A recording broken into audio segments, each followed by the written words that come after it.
शर्म उरम है? अरे शर्म हया नाम की चीज आप पत्रकारों को है या नहीं है? नेशनल डेयरी बोर्ड घी की गुणवत्ता की जांच कहता है, सरकारी आंकड़ा कहता है कि 40% मिलावटी दूध के कारण भारत के लोग कैंसर जैसे बीमारी, खतरनाक बीमारी से जूझ रहे हैं। आपको वो चीज पता ही नहीं है। कपड़ा महंगा हो जाएगा, आप कहिएगा नंगा घूमिए, पाषाण काल में चलिए। नहीं, नंगा चले आदमी। अब वो देखिए, वो मानसिक दिवालियापन की शिकार है। मैं क्या कहा कि कपड़ा महंगा हो जाए, आप हिंदुस्तान को कह दीजिए कि आप लोग कपड़ा पहनना छोड़ दीजिए, जैसे हुला लल्ला हुला लल्ला हुला लल्ला हुला लल्ला करे, फिर कपत्ता पहन के वही काम करे। ये कोई मतलब नहीं है। गोरे अंग्रेज भी भगत सिंह को आतंकवादी कहता था, सुभाष चंद्र बोस को कहता था। आज गोरे अंग्रेजों के दलाल और मुखबिर भी आज भारत में जो क्रांतिकारी हैं उसको अर्नब क्या बोलते हैं? अरे उसको क्या बोलते हैं? अर्नब नक्सल मोदी जी के भाषण में आता है। तो कोई समानता क्यों? आप समझिए, जो काम गोरे अंग्रेज कर रहा था वही मोदी जी कर रहे हैं। प्रभु श्री राम भी सोचते होंगे कि हमने रावण को मारा था, इन रावणों को कौन मारेगा, इनका कौन पुतला जलाएगा? तो रामचंद्र जी अचंभित हैं। और माँ सीता कह रही हैं कि ये तो चंदा लेता मेरे पति के नाम का और काम करती है नीता के पति के नाम पर, कि कैसे उसको पहुंचे। 3 लोगों को महंगाई नजर नहीं आती है, जो अपने माँ बाप के होटल में खाते, जो भीख मांग के खाता और जो हराम का खाता। इन 3 लोगों को महंगाई नहीं नजर आती है। जो मेहनत के लोग हैं, जो मेहनत मजदूरी करते हैं, उनको घर चलाना मुश्किल हो गया है। कहाँ सड़क पर निकलेगा, कैसे निकलेगा बताओ? अगर सड़क पर आदमी निकलेगा, एक मजदूर आदमी अगर आंदोलन करेगा, तो क्या वो अपने घर को कैसे चलाएगा? फिर उसके घर में आटा कौन लाएगा, मकान का किराया कौन देगा, बच्चों का फीस कौन देगा, किताब कौन देगा, कॉपी कौन ला के देगा, कपड़े कौन खरीद के देगा? तो आप लोग मनोरंजन के लिए भी अगर चैनल चलाते तो माफ कीजिए। पंकज जी, एसी में बैठ के अगर आप कहेंगे महंगाई है, तो महंगाई नहीं है ना, क्योंकि आप खुद एसी में बैठे हैं। मुझे लगता है कि आप पत्रकारों को गर्दन में पट्टा बांधकर जो मजदूरी मेहनत करने वाले लोग हैं, जो लघु रेहड़ी पटरी वाले लोग हैं, जो लोग बड़ी मुश्किल से 2 वक्त का रोटी नसीब होता है, ऐसे लोगों के पासों में ले जाना चाहिए कि उन परिवारों की संवेदनाओं को दिखाना चाहिए कि वो कैसे जी रहे हैं। मोदी जी के चेहरे पर देखा कितना रंग था, ग्लो था हरियाणा जीत पर। देखिए, हरियाणा जीत के खबर को आप लोगों ने प्राथमिकता दी। आप लोगों ने इजराइल लेबनान की खबर दिखाते, आप वहाँ दिखाते, आप ये खबर नहीं दिखाते कि देश में हालात क्या चल रहा है। आप दिल्ली में रहती हैं, विदेशी दौरे पर है मोदी जी। सुन तो लो, फिर वही वाली बात। आप देश में है ना, तो देश में लोगों को ट्रांसपोर्ट सिस्टम में क्या खामियां हैं।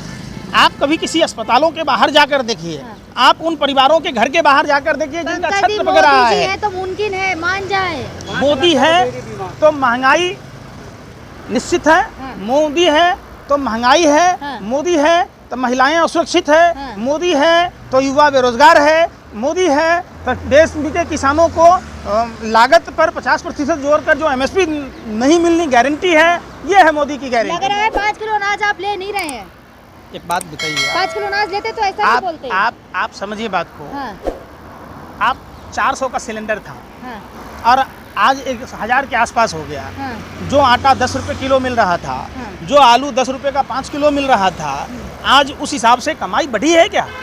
लोग आज आलू 60 रुपए किलो है, प्याज 60 रुपए किलो है, खाना मुश्किल हो गया है। जिस प्याज की थोड़ा खाएं, आधा खाएं। कल कपड़ा महंगा हो जाएगा, आप कहिएगा नंगा घूमिए, पाषाण काल में चलिए। नहीं, नंगा चले आदमी। वो देखिए, वो मानसिक दिवालियापन की शिकार है। मैं क्या कहा कि कपड़ा महंगा हो जाए, आप हिंदुस्तान को कह दीजिए कि आप लोग कपड़ा पहनना छोड़ दीजिए, जैसे हुला लल्ला हुला लल्ला हुला लल्ला हुला लल्ला करे, फिर कपत्ता पहन के वही काम करे। ये कोई मतलब नहीं ना है। सरकार तो वही चाहती है, सरकार इसीलिए तो बार बार देखिए, आप चाणक्य देखिए, आप चाणक्य की बात को समझिएगा। जिस देश में जनता पर कर्ज हो और सरकार ज़्यादा टैक्स लगाए तो उसका दुष्परिणाम झेलने को मिलता है। आज मोदी सरकार अगर चाणक्य की बातों को समझ से तो विदेशी कर्जा नहीं लेते और ना ही इतना टैक्स लगाते। अरे देश इतने है टैक्स, विकास कितना हो रहा है? अरे भाई, विकास आप मौर्य वंश से ज्यादा विकास हो रहा है क्या? मौर्य वंश का एक समय था जब चाणक्य के अर्थशास्त्र पर दुनिया चलती थी। पूरा भारत का विश्वगुरु हुआ करता था। सारे विदेशी जहाँ मोदी जी जाए सब मोदी जी के आगे झुकते हैं। देखिए, क्या होता है, जो व्यापार करने वाले हैं, जो भारत और उस देश से व्यापार करने वाले लॉबी है, वो भीड़ इकट्ठा करके लाती है। आप किसी भी रैली में चले जाओ, ये भी आप लोगों की औकात नहीं है।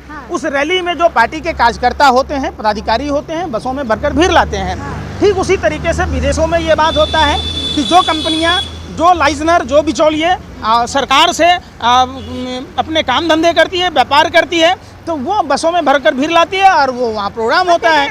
मोदी जी मतलब ईस्ट एशिया गए, वहाँ देखिए कितने स्वागत हुआ। कहाँ गए? मणिपुर। मणिपुर ईस्ट मणिपुर कौन सा कंट्री है? अरे मणिपुर, अरे मणिपुर कौन से देश में है भाई? अरे मणिपुर कौन से देश में है? इंडिया में है। मोदी जी को नहीं पता है क्या सर? तो मोदी जी वहाँ चले जाते हैं, हम मणिपुर नहीं जा पाते हैं। कितना भव्य स्वागत हो रहा है। क्या कह रहा हूँ, आप मणिपुर जाते हैं, वहाँ भी स्वागत होता, अपने ही देश में है, क्यों नहीं जा रहे? है ना, वहाँ का मुख्यमंत्री है। अरे भाई कोई नहीं है, अनाथ बना हुआ है मणिपुर, शस्त्रागार लूटे जा रहे हैं, वहाँ लोग एक दूसरे के खून के प्यासे हैं, लॉ एंड ऑर्डर फेल है, और मोदी जी एक बार नहीं जाते। अरे मोदी जी को बोलते थोड़ा तिरुपति बालाजी भी चले जाते। वहाँ सुने हैं कि गाय की चर्बी, सुअर की चर्बी, मछली का तेल, पता नहीं क्या क्या, अरे चले जाते। पढ़ के आए, शर्म उरम है? अरे थोड़ा। शर्म हया नाम की चीज आप पत्रकारों को है या नहीं है? नेशनल डेयरी बोर्ड घी की गुणवत्ता की जांच कहता है, सरकारी आंकड़ा कहता है कि 40% मिलावटी दूध के कारण भारत के लोग कैंसर जैसे बीमारी, खतरनाक बीमारी से जूझ रहे हैं। आपको वो चीज़ पता ही नहीं है, वो चीज़ पता ही नहीं है। और देखिए, अरे भाई सुन तो लो, नेशनल डेयरी बोर्ड जांच करता है, तो जिस घी की गुणवत्ता की जांच करने वाली मशीन की कीमत 90 से 95 लाख है, तो वहाँ क्यों नहीं है? और उसी वहीं का तिरुपति बालाजी का लड्डू राम मंदिर गया था, अयोध्या और तिरुपति बालाजी दोनों को इन्होंने दूषित करवा दिया, और ये सरकार में बैठ के विदेश घूम रहे हैं। जहाँ हिंदू धर्म की रक्षा करनी चाहिए, जहाँ हिंदुओं को बचाने की बात है, हिंदुओं को खतरे में डाल दिए। मोदी जी ने भी खाया। मैं क्या बोला, इसलिए बोल रहा ना कि 140 करोड़ हिंदुओं के आस्था का सवाल है। मोदी जी विदेश न जाकर मोदी जी तिरुपति बालाजी जाएं, उसकी गुणवत्ता की गारंटी दें, क्योंकि दोनों आदमी जगमोहन रेड्डी और चंद्रबाबू नायडू दोनों मोदी जी के एक लेफ्ट हैं तो दूसरे राइट हैं। दिव्य कांति जो बाबा रामदेव, जिसमें हड्डी के चूरन, कैटल फिश, समुद्री फेन, क्या क्या दिव्य कांति में आया है, उसकी जांच होनी चाहिए।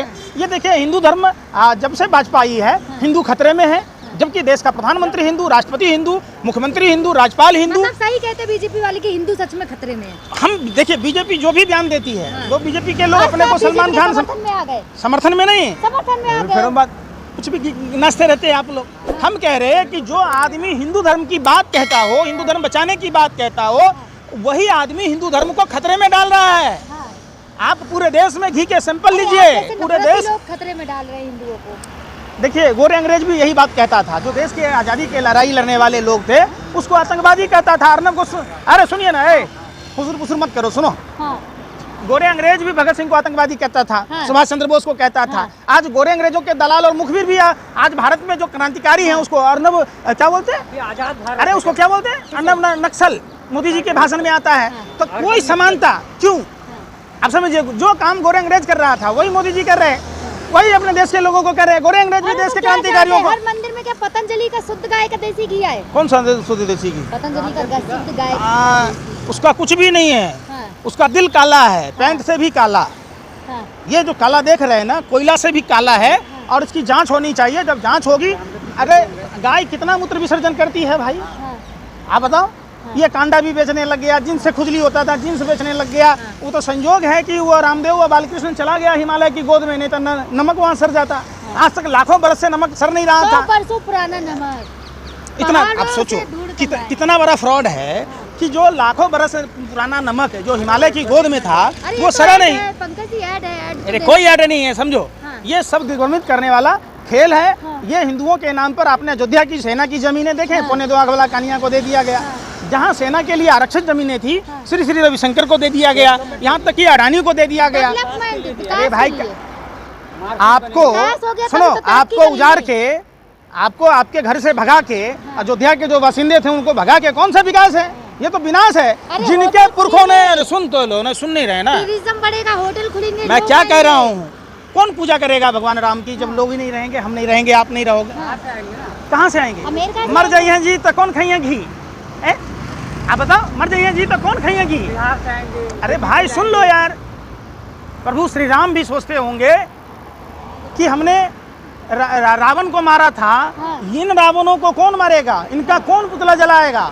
तो रामचंद्र जी अचंभित हैं, और माँ सीता कह रही हैं कि ये तो चंदा लेता मेरे पति के नाम का, और काम करती है नीता के पति के नाम पर, कि कैसे उसको पहुंचे। आप उस पर ध्यान नहीं दे रहे। देश देखिए, देश की संख्या, देश का जनसंख्या किसी भी देश की शक्ति होती है। निश्चित तौर पर गृहस्थ जीवन जिए।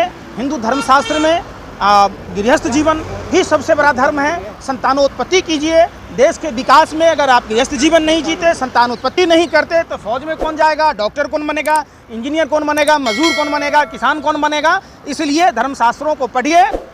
जो सनातन हिंदू धर्म 84 लाख योनियों के भरण पोषण की बात कहता है, वो इंसान से नफरत की बात नहीं कहता है। जहाँ पेड़ को पूजा जाता है, जहाँ पक्षियों को पूजा जाता है, जहाँ सांप को दूध पिलाने की परंपरा है, जहाँ कुत्तों को पूजा जाता है, वहाँ आपस में बैर, ईर्ष्या, द्वेष का कोई स्थान नहीं है।